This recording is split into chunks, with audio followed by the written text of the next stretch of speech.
How much do we expect from Bo Nix in his sophomore season? This is your Denver Sports Daily for July 25th. The biggest stories, the latest news. It's Denver Sports Daily. To say that Bo Nix shocked the world last year is an understatement. He did something that we haven't seen in 10 years in Broncos country, bringing this team to the playoffs. He had an outstanding season. I mean, this rookie went out there and dominated the league, came in second in Rookie of the Year voting. I mean, he broke multiple barriers that were in front of him, and he did it with a bad backfield. The running back game for the Broncos was terrible. He did it with basically no tight end, and he did it with no real wide receiver one, and that's not a slight at Courtland Sutton. That's just a fact. I mean, if you look around the league at the wide receiver ones, it's kind of hard to see, Courtland Sutton putting up a fight against most of these guys.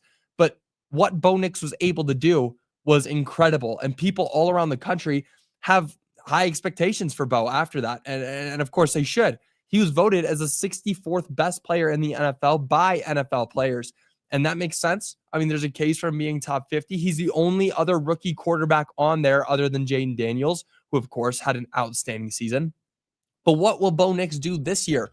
A lot, and maybe a little bit of less of some things. And I want to kind of, walk through what we could see from him. And last season, just to set a foundation, groundwork, Bo Nix threw for 3,775 yards, incredible numbers, and 29 touchdowns with 12 interceptions. Those are great stats. So looking at that and looking at what the Broncos have added this year, what will it look like this year? Definitely more passing yards. Expect Bo Nix to have over 4,000 passing yards this season. But then as the touchdowns, I'm not expecting too many more touchdowns. We saw 29 in a rookie season. That's great. I could see like 33 in this upcoming season.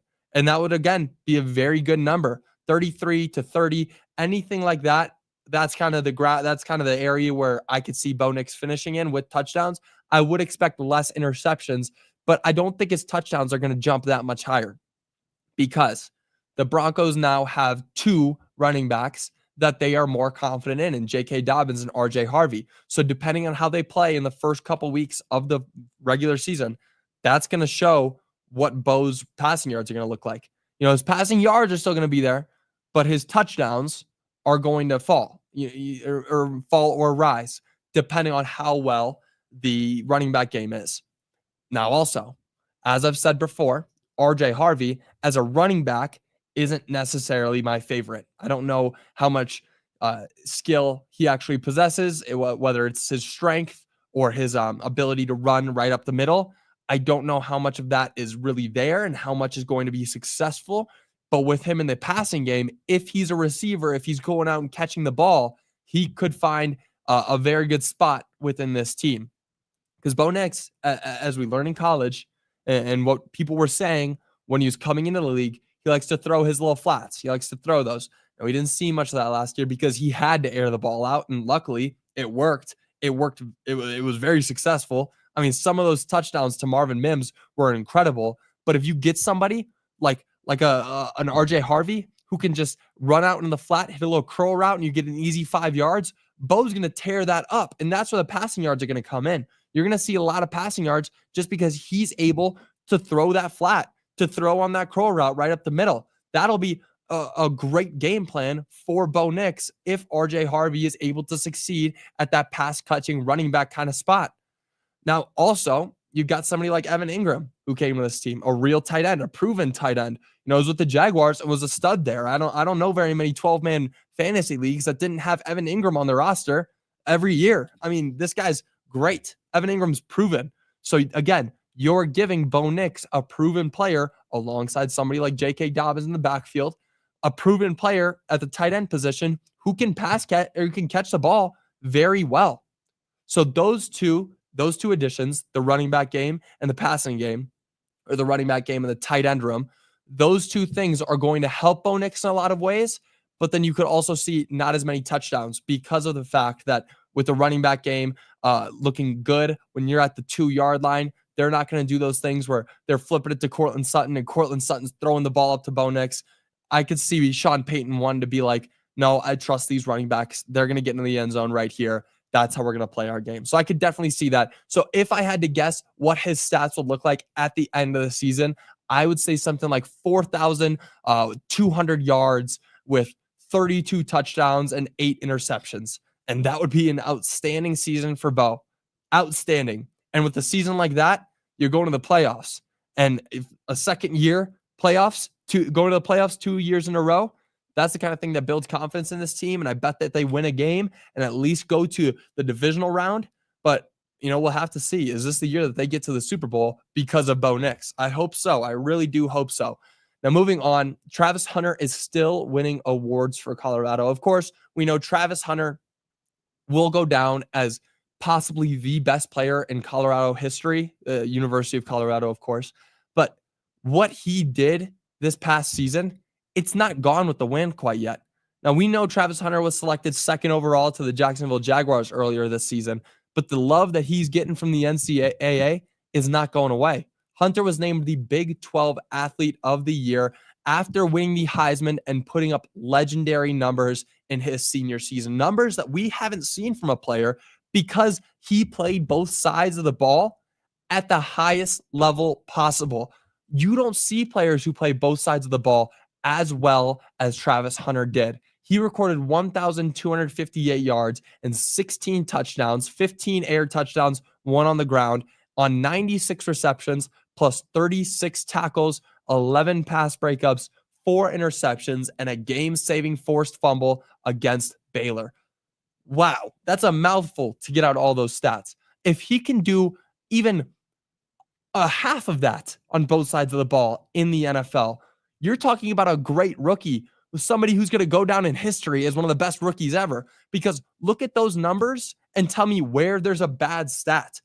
I mean, you're putting 36 tackles and 4 interceptions in the same sentence as 1,286 yards or 56 yards and 15 touchdowns.